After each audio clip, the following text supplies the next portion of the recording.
Assalamualaikum warahmatullahi wabarakatuh. Perkenalkan, nama saya Rani Ratnawati dari kelompok 4. Saya akan menjelaskan mengenai sejarah kelahiran asas-asas umum pemerintahan yang baik.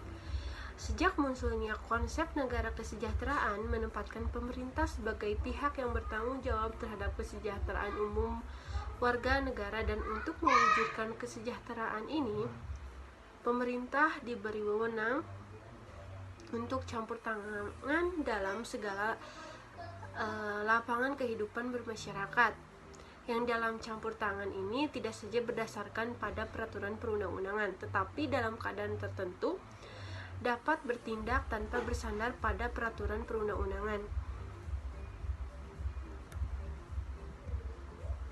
Pada tahun 1946, pemerintahan Belanda membentuk komisi yang dipimpin oleh De Montky yang bertugas memikirkan dan meneliti beberapa alternatif tentang peningkatan perlindungan hukum bagi rakyat dari tindakan administrasi negara yang menyimpang.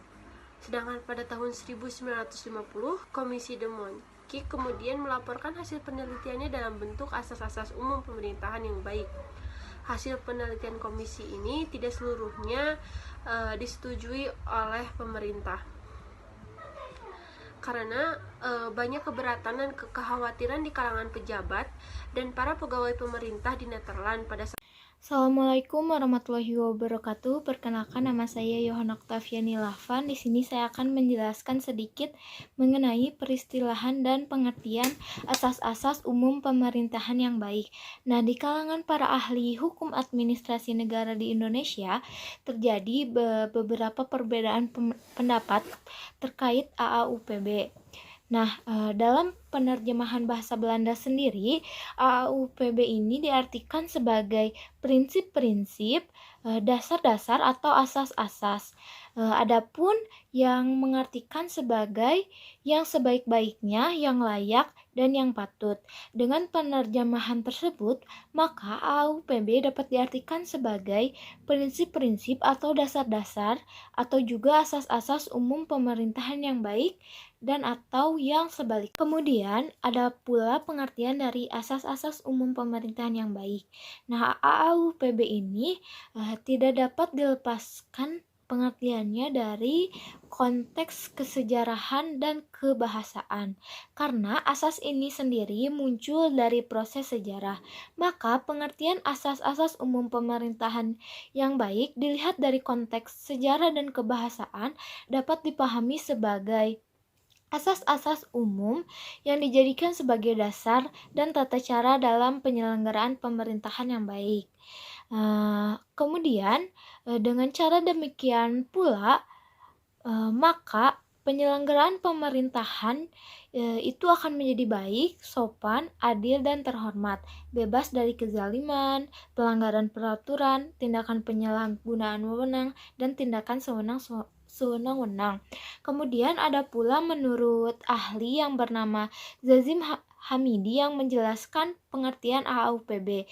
Yang pertama, AAUPB ini merupakan nilai-nilai etik yang hidup dan berkembang dalam lingkungan hukum administrasi negara.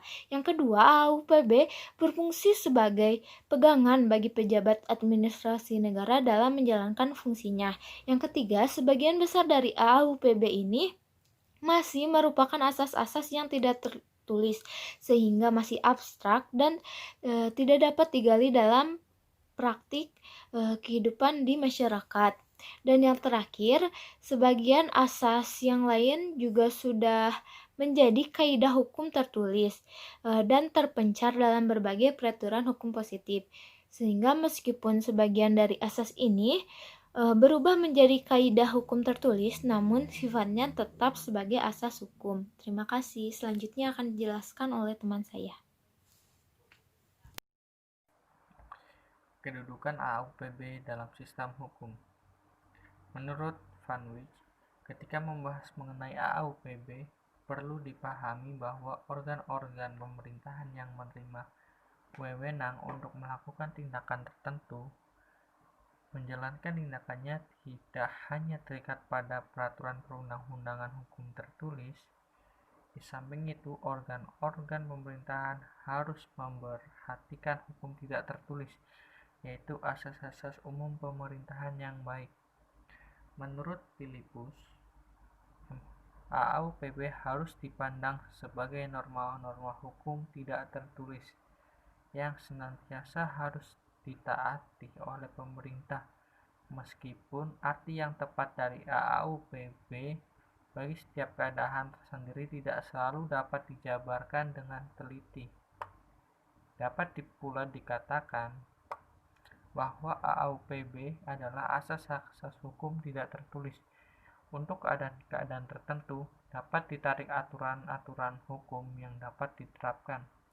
Dengan demikian, apabila asas-asas umum pemerintahan yang baik dimaknakan sebagai asas atau sendi hukum, maka asas-asas umum pemerintahan yang baik dapat dimaknakan sebagai asas hukum yang bahannya digali dan ditemukan dari unsur susila, didasarkan pada moral sebagai hukum real, bertalian erat dengan etika, kesopanan, dan kepatutan berdasarkan norma yang berlaku. Menurut Jazim Hamidi, bahwa sebagian AAUPB masih merupakan asas hukum dan sebagian lainnya telah menjadi norma hukum atau kaidah hukum.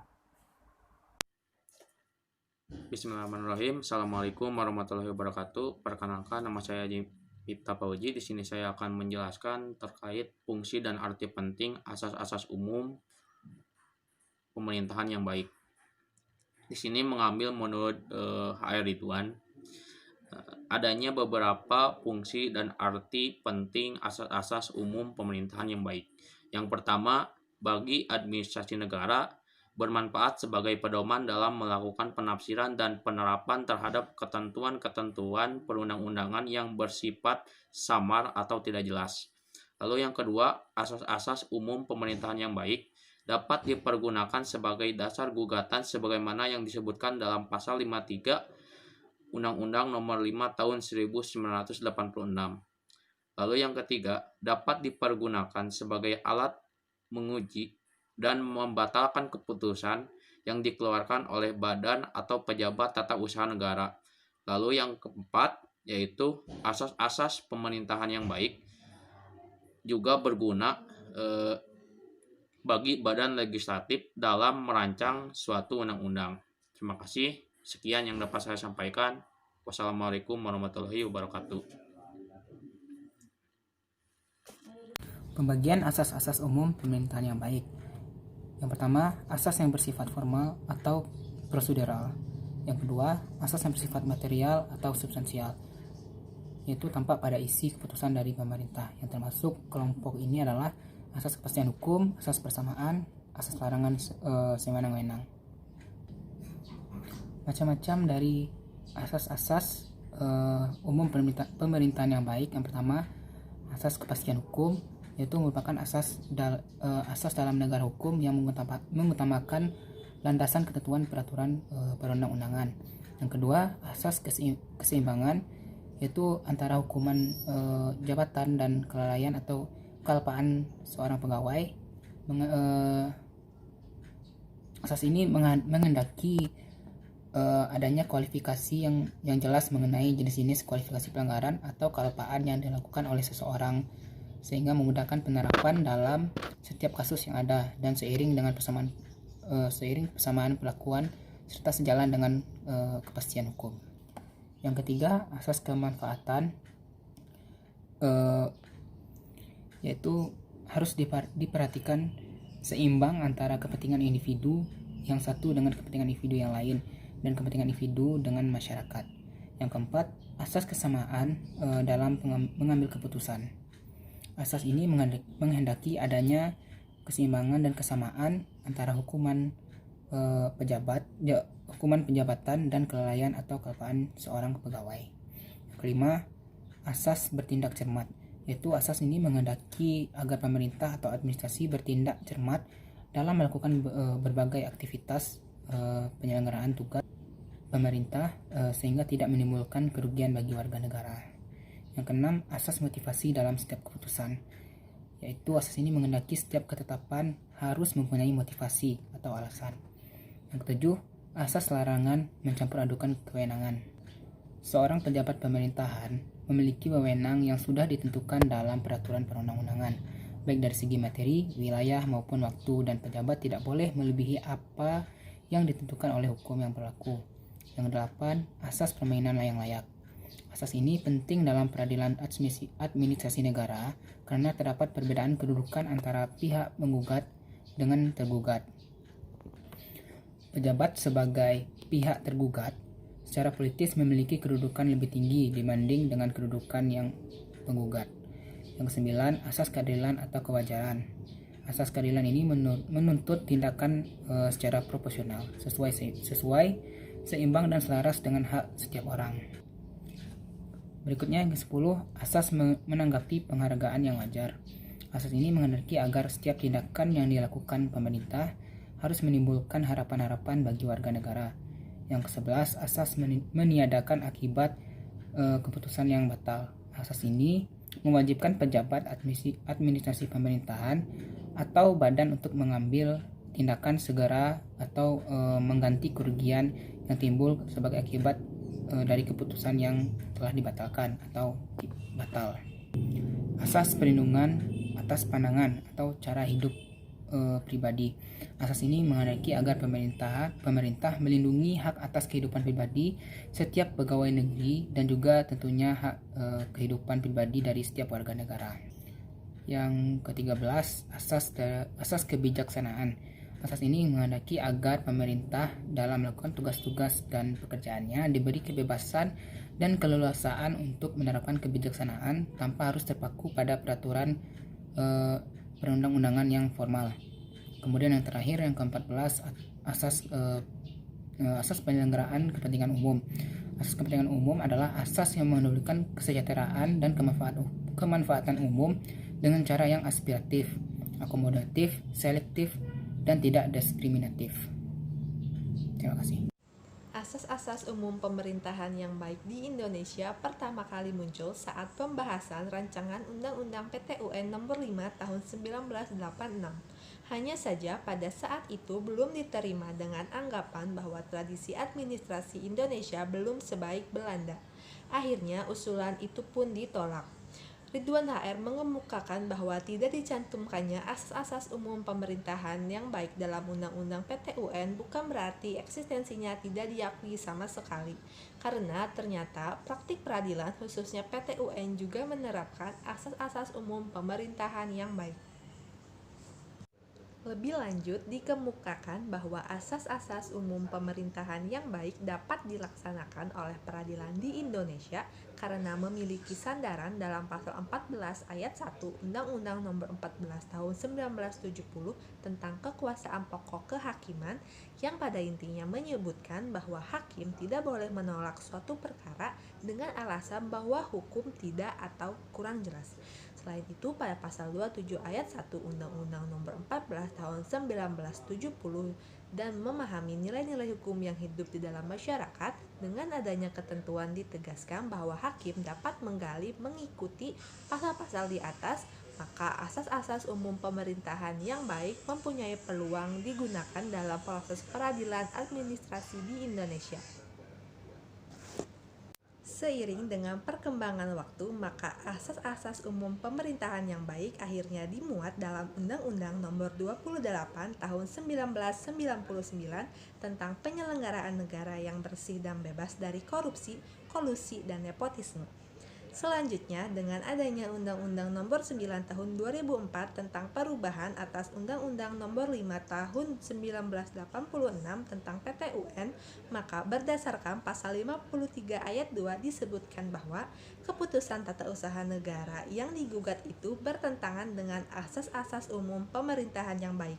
Dan dalam penjelasannya disebutkan, yang dimaksudkan dengan asas-asas umum pemerintahan yang baik adalah meliputi atas kepastian hukum, tertib penyelenggaraan negara, keterbukaan, proporsionalitas, profesionalitas, dan akuntabilitas sebagaimana dimaksud dalam Undang-Undang Nomor 28 Tahun 1999.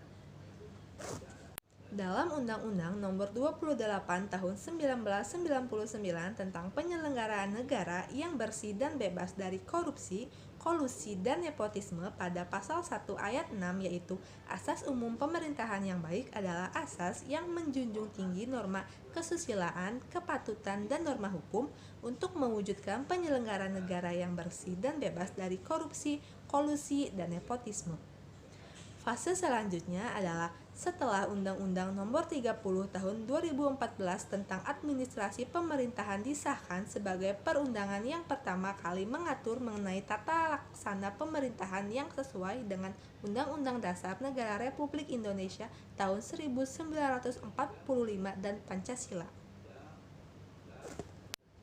Hal-hal penting terkait penyelenggaraan pemerintahan mulai dari kewenangan, wewenang, asas-asas umum pemerintahan yang baik, atribusi, delegasi, mandat, larangan penyalahgunaan wewenang, diskresi, keputusan berbentuk elektronis, izin, dispensasi, konsesi, konflik kepentingan, sosialisasi yang harus dilakukan pemerintah, standar operasional prosedur, syarat sahnya keputusan, legalisasi dokumen, dan sanksi administratif diatur secara jelas. Assalamualaikum warahmatullahi wabarakatuh. Di sini saya Muhammad Hanifan dari kelompok 4 akan menjelaskan tentang penerapan asas-asas umum pemerintahan yang baik dalam penyelenggaraan pemerintahan. Adapun penerapan asas-asas umum pemerintahan yang baik dan penyelenggaraan pemerintah dapat diketahui dari beberapa poin. Yang pertama, pemberian alasan.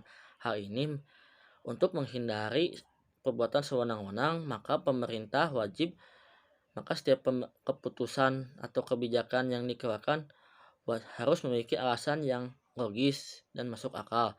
Yang kedua adalah pembatalan dan pembahasan. Hal ini karena sering terjadinya tindakan administrasi negara yang mengandung kekurangan sehingga harus dikaji terlebih dahulu untuk